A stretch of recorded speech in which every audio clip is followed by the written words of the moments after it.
Ça y est. Ils ont vu qu'il y avait du monde. Ils ont expédié le Elle va sûrement faire appel après. Bah oui. Oui, mais bon, ça chanteuse. Voilà. Non, nous sommes sortis du tribunal. Après, est-ce qu'il va y avoir des auditions? L'avocate est là-bas. Mais l'appel est suspensif. Donc elle doit avoir à peu près 15 000 € en tout. 15 000 € de... Voilà. Il y a du monde pour la faire. Voilà. Alors on ne sait pas si on va avoir une prise de parole pour expliquer, mais c'est un peu compliqué l'histoire. C'est compliqué l'histoire. Non, non, je ne veux pas de direct. Quoi. Tu fais un direct toi? Non, je ne fais pas de direct. Non. On ne sait même pas s'il va y avoir une prise de parole des tribunaux. Si, mais Nathalie Ray, elle est là. Hein. Oui, elle est dedans encore, mais elle en a à peu près pour 15 000 € de... Ouais, elle en a pour... non, 4 000 plus... Non, 8 000, 5 000, plus 500, plus... Plus, ouais. Voilà. Chloé, elle est là. Bonjour Chloé. Le théâtre est mauvais, je n'y reviendrai plus. Ah ouais, donc vous avez aimé la pièce? Très mauvais. Vous êtes reste là-bas? Voilà, elle est là. Natacha. Je ne sais pas parce que je veux pas. Moi je le connais. 8 000 et 5 000. Vous allez faire une prise de parole, non? Excusez-moi, je dois d'abord parler à mon avocate. Voilà, d'accord. Ah non, elle va d'abord parler à l'avocate. C'est la dame là. Il y a Plenel qui passe, il y a Mediapart ici là qui passe, il y a Mediapart qui est en train de passer là après. Apparemment. Ils ont mis le rôle. Hein. C'était quoi lui? C'est quoi lui? Il y a le rôle de Brigitte Macron là. Il y a le rôle Trogneux, Drey. Et là il y a Plenel juste Eh, derrière. regarde, diffamation. Ah oui, et Ouais. puis Plenel. En Bah, ils doivent diffamation. être là. Il aurait été Ils intéressant. doivent être là. Ça se trouve lui il est là. Ouais, mais on peut pas être partout. Pardon. Allez-y. Bonjour, donc je suis François d'Anglehan, l'avocat de Natacha Ray. Et il s'est produit la même pantalonnade qu'à la cour d'appel de Caen, à savoir que Natacha Ray a été déclarée coupable en violation de la loi sur la presse, puisque les discours qui étaient poursuivis, aucun des discours qui étaient poursuivis n'impute un fait précis ni à Madame Brigitte Trogneux, ni à Monsieur Jean-Michel Trogneux. C'est une situation extravagante. Les condamnations sont relativement faibles, mais je vais aller tout de suite faire appel. La condamnation, c'est 500 € d'amende avec sursis. Et puis, il faut verser solidairement 8 000 € de dommages et intérêts à Madame Brigitte Trogneux, épouse Macron, et puis 5 000 € de dommages et intérêts à Monsieur Jean-Michel Trogneux. Et puis 1 500 € pour les frais d'avocat à chacune de ces deux personnes. C'est gentil déjà de faire la différence. Oui, nous sommes dans une situation équivalente à ce qui s'est passé devant la cour d'appel de Caen, puisque devant la cour d'appel de Caen, Natacha Ray a été déclarée coupable au visa de 7 passages qui ne sont pas des passages qu'elle a prononcés, qui ne sont pas des discours qu'elle a prononcés, mais des discours qui ont été fabriqués par les parties civiles au moment de la rédaction de la citation à comparaître. Donc nous sommes dans une configuration, en tout cas à la cour d'appel de Caen, dans une configuration d'escroquerie au jugement. Et Natacha Ray a fait appel, a formé un pourvoi en cassation contre la décision de la cour d'appel de Caen.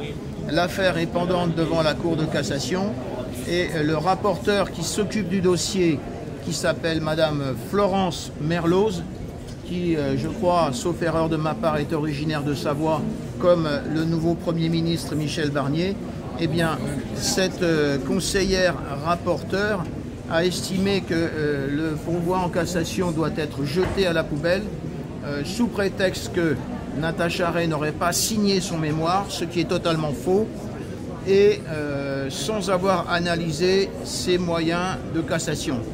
Donc Natacha Ray a décidé de récuser la conseillère Florence Merloz, et puis elle va engager une procédure sur citation directe, une procédure pour escroquerie au jugement, puisque, comme je vous le dis, devant la cour d'appel de Caen, elle a été déclarée coupable, non pas sur des discours qu'elle a prononcés, mais sur des discours qui ont été fabriqués par les prétendues parties civiles, qui sont des personnes qui sont en relation avec la famille de Brigitte Trogneux, voilà. Les épousières. Jean-Michel Trogneux, on n'a pas cette identité. Et je crois qu'à l'audience, personne, ni monsieur Jean-Michel Trogneux, ni madame Brigitte Trogneux ne sont venus. Et petit détail qui est intéressant, c'est que devant la cour d'appel de Caen, Natacha Ray avait cité comme témoin madame Brigitte Trogneux, épouse Macron, et monsieur Jean-Michel Trogneux. Ces deux personnes ne sont pas venues. Et en principe, dans ce genre de situation, le président de la cour d'appel de Caen avait l'obligation de renvoyer l'affaire et de faire comparaître devant la cour d'appel de Caen ces deux personnes par la force publique. Voilà. Mais pour ces personnes, apparemment, il existe des passe-droits. Et on peut dire qu'il s'agit d'une justice républicaine, mais on peut presque dire une justice de francard républicain, puisque les lois ne sont plus appliquées dans ce pays. Merci beaucoup. Merci. Merci, merci maître. Merci. On a pris panier plein, si vous me permettez l'expression. Bah, pour moi, c'est la preuve que Pardon, excuse-moi. faut aller au bout. Et avec Maître Maud Marion qui me représente et en accord avec Maître Dangléan qui représente Natacha Ray, de toute façon, à la sortie du tribunal, et vous-même en êtes témoin, Mike, à la sortie du tribunal le 19 juin, on était déjà tous d'accord. De toute façon, s'il continue, on continue. J'avais quand même espoir Donc, que ça aille quand même en votre faveur. J'aurais aimé avoir une agréable surprise moi aussi, parce que j'ai envie d'avoir foi dans la justice de mon pays, j'ai envie d'avoir foi dans mon pays tout court. Et vous n'avez plus, j'imagine. Bah, disons qu'en ce moment c'est un petit peu compliqué. Mais de toute façon, le but c'est de respecter les procédures et on va respecter les procédures. Voilà, donc on va juste continuer. Vous ferez appel aussi de cette décision. On était déjà d'accord pour faire appel. Mais je vois que tout le monde se ramène avec son téléphone. Ah ouais, est-ce que là on est dans une forme d'injustice? Est-ce que là on est dans une forme d'injustice quand même, hein? Parce que voilà, vous n'êtes pas journaliste, vous avez fait juste une vidéo YouTube avec quelqu'un qui parle d'une enquête de 3 ans. C'était simplement... C'est quand même fou quoi. C'est-à-dire qu'en France, quand on est une forme de média YouTube, on ne peut plus dire les choses. C'est-à-dire qu'on ne pourrait plus sortir par exemple la fille de Mitterrand si on l'avait été en 2024 quoi. Alors, je suis encore en vie. Mais c'est parce que j'ai fait en sorte de rester. Vous n'êtes pas suicidaire? Je ne suis pas suicidaire, mais je me suis arrangée pour que ça ne fonctionne pas, certains trucs. Voilà. Bon, on va dire ça comme ça. Non, ce que je trouve dommage, c'est que moi, à la base, j'ai jamais prétendu être journaliste. J'ai toujours été claire là-dessus. J'ai jamais prétendu être journaliste. Je ne me suis jamais approprié le travail de Natacha Ray, ni plus tard de Xavier Poussard et des autres personnes qui ont continué. Jamais je me le suis permis. Moi, j'ai juste ouvert ma chaîne, qui était modeste à l'époque, à quelqu'un pour qu'elle puisse exposer son travail. Donc, ça n'avait aucune connotation de telle ou telle orientation. C'était juste de la générosité, en fait, de la charité, de la générosité. Et voilà, comment ça se passe en France. Bon, il y a d'autres choses qui se sont passées, qui sont pires depuis. Donc, du coup, voilà, je ne suis pas étonnée. Je trouve ça dommage. J'aurais préféré ressortir de ce tribunal en étant fière et reconnaissante, en disant voilà, la justice a fait le droit. Bon, on va continuer. Bon, c'est la première mi-temps, le match n'est pas fini encore. Non. Il faut avoir espoir. Non, puis s'ils s'imaginent qu'on va chialer et faire carpette, ils n'ont pas tout compris. Merci à vous, Charmant. Dernière chose, on m'a fait la reproche la dernière fois de ne pas avoir évoqué Maître Enoki en disant maître et d'avoir par cela manqué de révérence et de la politesse élémentaire dans un tribunal. J'ai commencé par saluer Maître Enoki en disant bien Maître Enoki, les yeux dans les yeux. Il a fait exprès de m'ignorer avec mépris. Alors, côté petite leçon de morale, on verra ça plus tard. Merci à vous, chère Amandine, on est avec vous. Donc, voilà. Justice à double vitesse, c'est ça hein? Justice à double vitesse. Excusez-moi, parce que du coup, j'avais promis votre... Non, Oh, pardon, excuse-moi. justice Voilà, à ça double va? Merci. Bonjour à tous. Vous avez présenté, mais dire ce qui s'est passé aujourd'hui. Alors, aujourd'hui, c'était le délibéré. C'est-à-dire que le 19 juin, ça a été assez prolongé, parce qu'il y avait d'autres affaires avant. Donc le 19 juin, ça a duré jusqu'à 23 h. Mais en ce qui concerne les délibérés, sauf erreur de ma part, c'est une tradition et non une obligation. On commence par les verdicts. Donc je savais qu'on passerait dans le début, je me doutais qu'on passerait dans le début, je ne m'attendais pas à passer en tout premier, mais ça c'est juste un détail organisationnel. Et en ce qui concerne les décisions, c'est carton plein mais contre nous. Voilà. Solidairement, selon l'expression juridique utilisée. Quel était le verdict? On nous accuse d'avoir diffamé, on nous demande des indemnisations, des dommages et intérêts, toutes les questions de nullité qui ont été soulevées, qu'elles soient constitutionnelles ou procédurales, je m'excuse pour le vocabulaire, j'ai peut-être pas forcément le bon vocabulaire, tout ça, ça a été rejeté. Carton plein, ils nous ont mis la totale. Voilà. Alors on a essayé de convoquer Madame Macron, ces jeunes sont trop vieux, ils ne sont jamais venus ensemble. C'est bizarre, hein? Oh, c'est bizarre. Attends. Oh, très bizarre. Je dis rien d'autre. Merci. Qu'est-ce que vous allez faire maintenant? Ah, pardon. De toute façon, la décision était déjà prise avant, puisque quand nous sommes sortis tous ensemble le 19 juin, il a été décidé dès la sortie du tribunal le 19 juin que de toute façon, si il y avait condamnation, nous ferions appel. Donc je ne suis pas surprise, j'aurais préféré être agréablement surprise, mais je ne suis pas surprise, nous ne sommes pas anéantis. La décision de l'appel a déjà été prise et il y aura appel. Point. Mais je ne vais pas me lancer dans les détails sans vouloir vous offenser, puisque je réserve ça aux décisions que nous allons prendre conjointement avec nos avocats respectifs pour pouvoir déposer les documents officiels. Donc on peut poser la question sur l'indépendance de la justice. J'ai déjà répondu en Non, fait.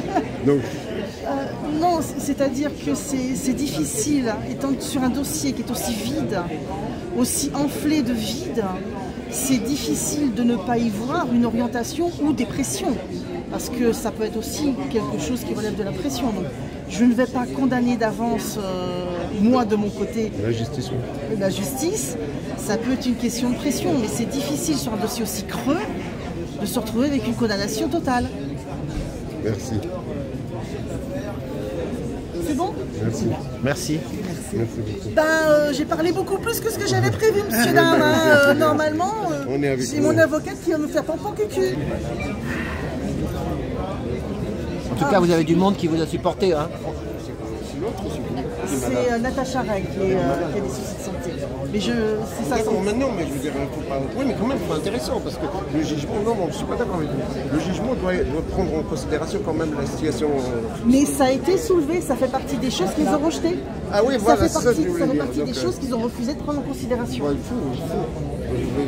Les ressources, la santé, la famille.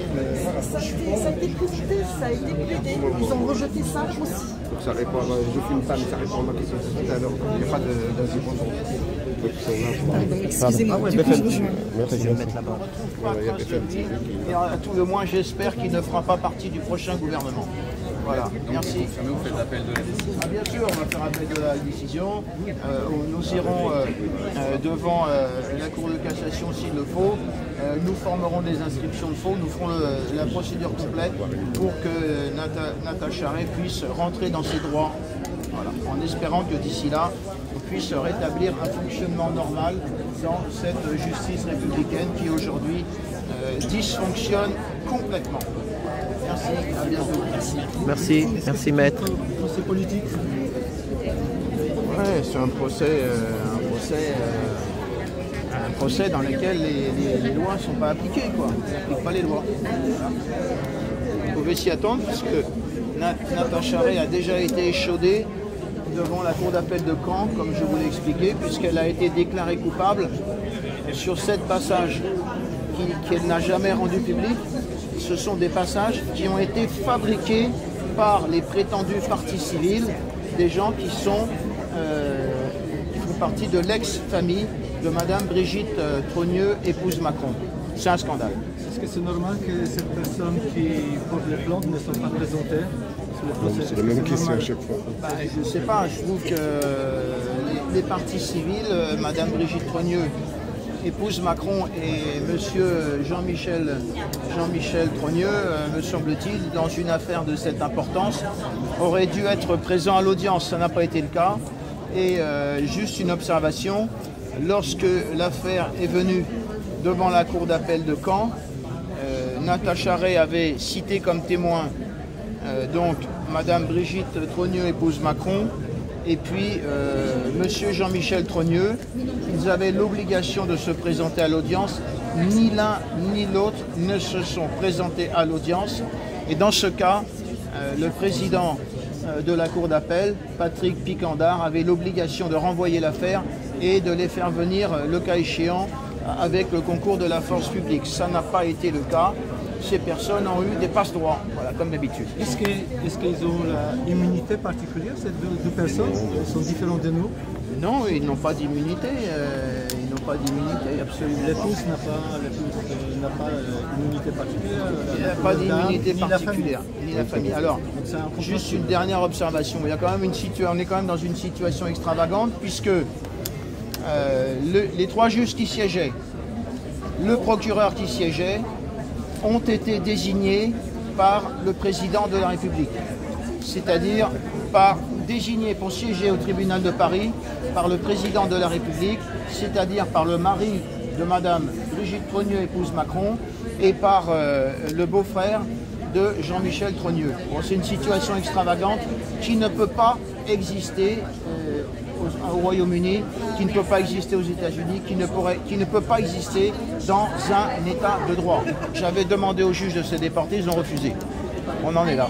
Merci à vous. Merci. Merci. On va aller faire appel. Appel, voilà. Allez, rappel. La comédie continue. Merci. De l'arte.